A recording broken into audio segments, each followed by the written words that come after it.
오늘은 포스트 코로나 시대의 스마트 시티 성공 전략에 대해서 여러분과 함께 얘기해 보고자 합니다.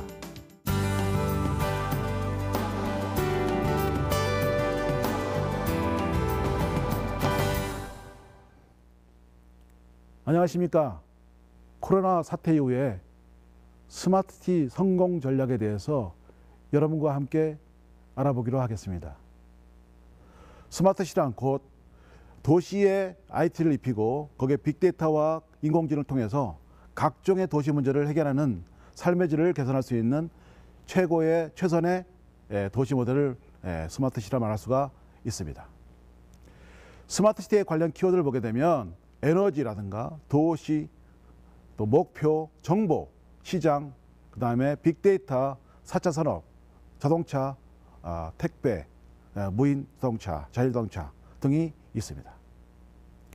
기존의 도시와 스마트 시티의 차이점은 뭐냐면 기존의 도시는 부동산 중심의 경제주의의 원리에 만들어지는 도시를 한다면 스마트 시티는 거주자 중심의 생활 중심의 도시 계획을 통한 도시 서비스를 제공하는 지능형 스마트한 도시를 말합니다. 그러므로 스마트 도시는 기존의 도시의 물리적 공간에서 스마트의 운영체제를 입혔다고 볼 수가 있습니다. 도시의 생활의 운영체제, 즉 도시민들이 생활하는 데 있어서 편안하고 쾌적한 안정한 서비스를 줄 수 있는 그런 운영체제가 작동된다 볼 수가 있습니다. 스마트 시티는 말 그대로 도시 계획, 도시 개발, 도시 운영체제, 도시 서비스에 대한 전체적인 도시 과학이라 볼 수 있습니다. 또는 도시 예술이라 할 수 있고요. 또는 도시 전체의 문화 활동이라 볼 수 있습니다. 그러므로 도시의 이제 경제적인 측면에서만 볼 경우를 말씀드리면 먼저요.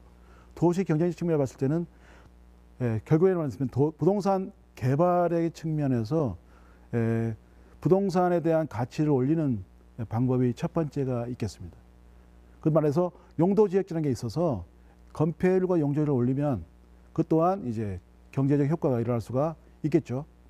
두 번째는 경제적 효과에 더불어서 사회적 효과가 있는데요. 경제적 효과가 일어나면 당연히 많은 사람들이 입주하게 되거나 또는 입지하게 됩니다. 상업 입지가 돼서 많은 기관들이나 건물들이나 회사들이 들어오게 되는 부분이 되겠죠. 일반적인 도시 계획에서는 그렇게 하고 있습니다. 하지만 스마트 시적인 측면에서 말씀드릴 때는 경제적인 측면과 사회적 측면을 포함한 또 하나의 문제가 있는데 그것은 뭐냐면 공유라는 개념과 이 가치 창출이라는 개념과 그 다음에 문화적인 부분이 들어갈 수가 있습니다. 그래서 그 지역에 있는 역사성과 환경성과 사회성과 그다음에 산업 기반의 전체를 아우러서 이곳의 디자인을 어떻게 할 것인가를 볼 때 도시는 생활의 운영체라고 말씀드렸잖아요. 생활의 쾌적성과 안정성과 그다음 생활의 퀄리티를 올릴 수 있는 부분이라면 조금 불편하더라도 또는 조금 경제적으로 좀 약화되더라도 그곳에는 뭔가 있다. 그래서 랜드마크성의 어떤 부분이 있잖아요. 예를 들어서 모 연예인이 종로삼가의 익선동이라는 곳에 한번 맛있는 거 먹었더니 그 따라하기를 하는 거죠. 그런 어떤 하나의 컨센서스를 이룰 수 있는 랜드마크적인 컨텐츠가 있다면 뭐 소프트웨어에서는 킬러 어플리케이션이라고 그러는데 그 킬러 어플리케이션 컨텐츠를 도시에 심는다면 그 지역이 활성화될 수 있겠죠. 그것은 경제적인 효과뿐만 아니라 문화적인 효과, 그 밖의 효과들이 많이 나타날 수 있지 않습니까? 그러므로 스마트 시티가 하이 테크놀로지뿐만 아니라 로우 테크놀로지 포함된 예술적인 것까지 포함된 전체를 볼 수 있는 생활의 운영체제라 볼 수 있기 때문에 그것이 전국토 디자인을 할 때 어떤 시민의 또는 지역의 특성을 고려하지 않고 일반적인 일편적으로 도시계획하는 게 아니라 지역의 특성을 살려서 그걸 플랫폼으로 만들어서 작동됐을 때 스마트 시티가 만들어지는데 그것이 전 세계가 알 수 있는 요즘은 CPS이기 때문에 글로컬라이제이션이죠.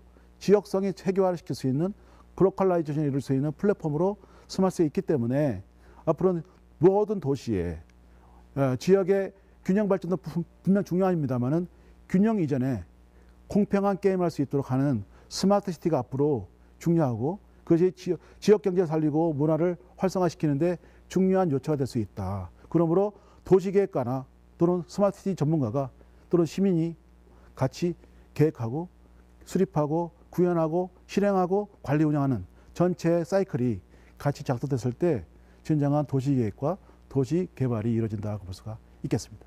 이렇게 하기 위해서는 각각의 기존에 있는 시스템을 혁신시켜야 된다고 볼 수 있습니다. 그래서 유통의 혁신, 교통의 혁신, 의료의 혁신, 교육의 혁신 등을 혁신이 이루어졌을 때 제대로 된 스마트 도시가 만들어질 수가 있다고 볼 수가 있습니다. 스마트 시티의 플랫폼의 계층을 보게 되면 가장 밑에는 기반이 되기 때문에 도시 인프라가 되겠습니다. 도시 인프라는 지하까지 포함되어진 도시의 땅에 붙어있는 모든 것들입니다. 예를 들어서 구조물 같이 철로, 도로 또는 교각 또는 공동구, 지하 배설의 공동구, 광케이블, 전력선, 그 다음에 상하수도 이런 것들이 되겠습니다. 전기선까지.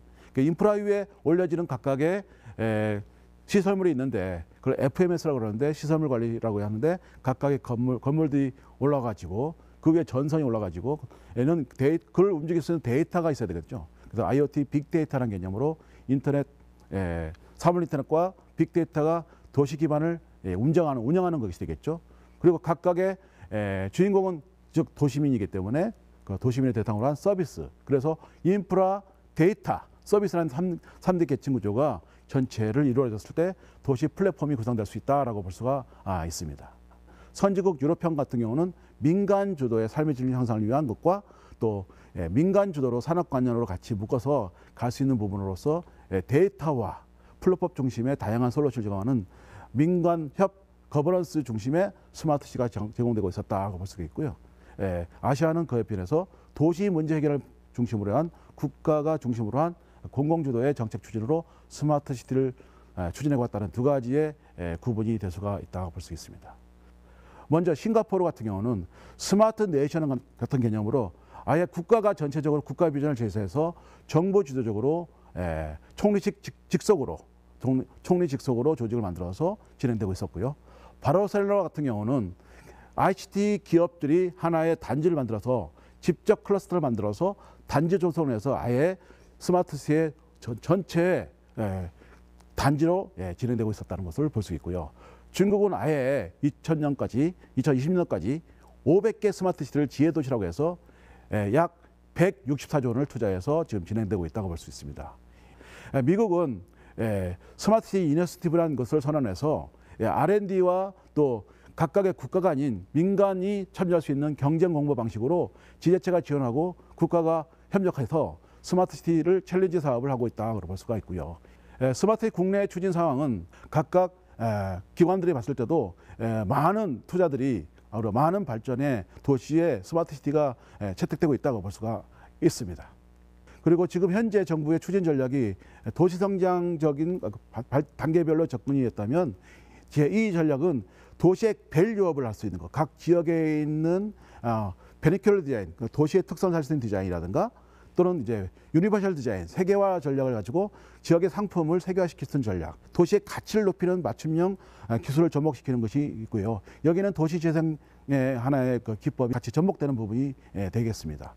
지금의 이제 이 화면은 스마트 시티 기반으로 한 그린 인프라스트럭처 지하에 대해서 보여준 겁니다.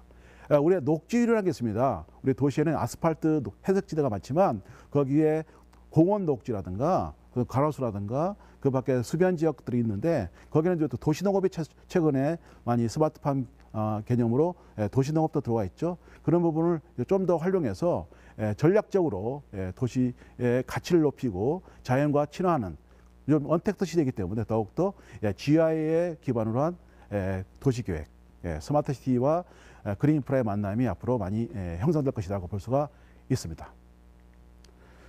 최근에 이제 많은 도시의 문제들이 발생되는데 도시의 공동화, 거대화, 복잡 다양한 테러나 재난, 특히 요즘 많은 이제 재난재해도 일어나고 인적 재난도 일어나는 부분이 있습니다.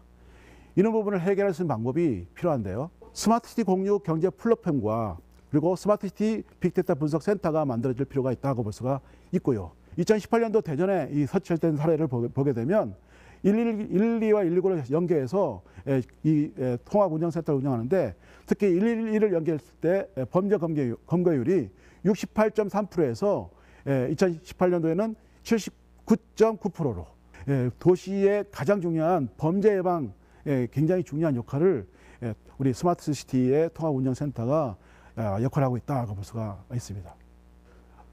지금 금년까지 이제 102개의 그 통합관제센터를 좀 만들어진다고 예상하고 있거든요.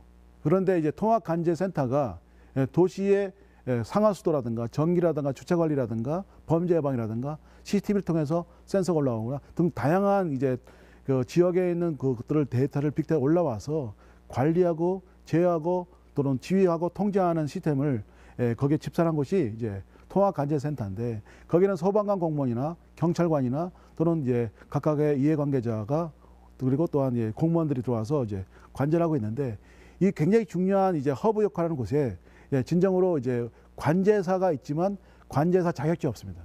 그래서 공항이나 항만에는 관제사가 있죠. 관제사가 있고 관제사가 있죠. 그 역할을 수행하고 있고 굉장히 중요한 역할을 하고 있습니다.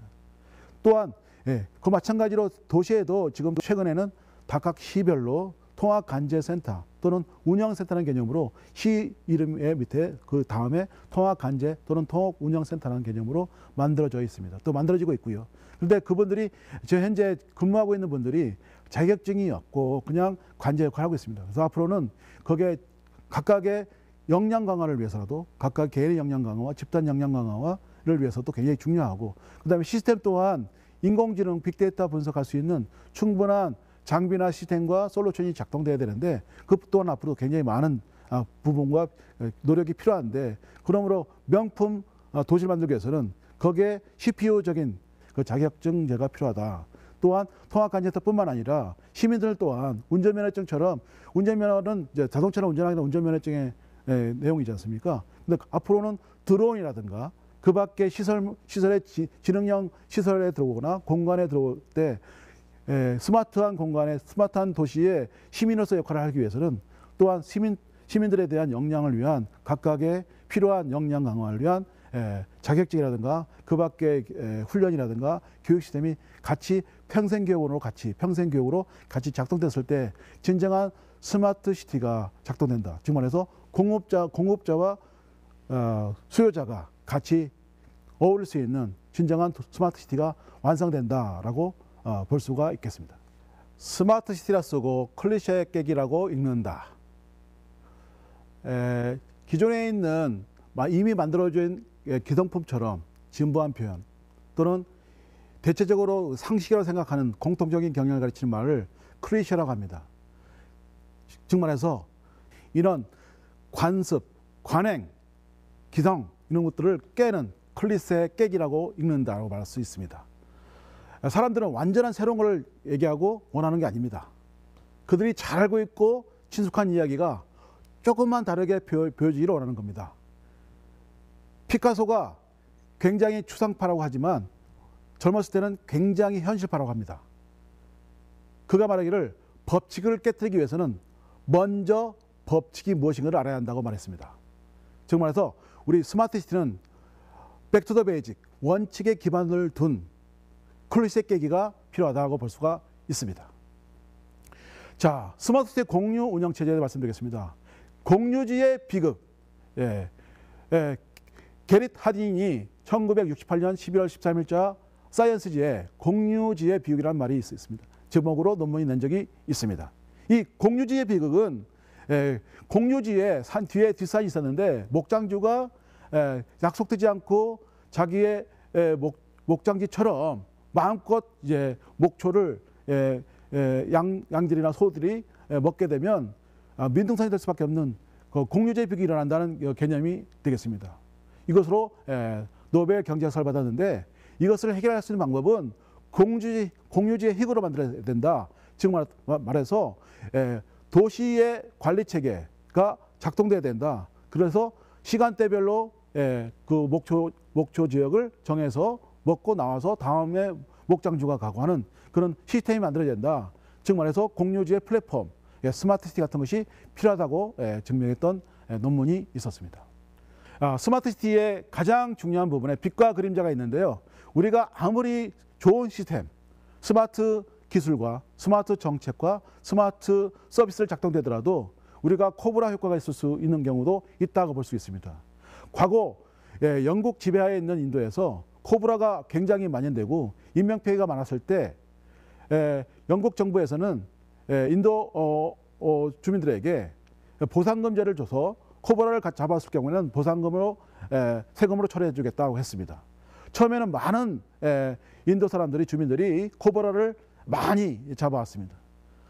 그런데 시간이 갈수록 뭔가 이상해졌습니다. 코브라가 줄어들기커녕 인명피해는 그대로 많이 나는 겁니다.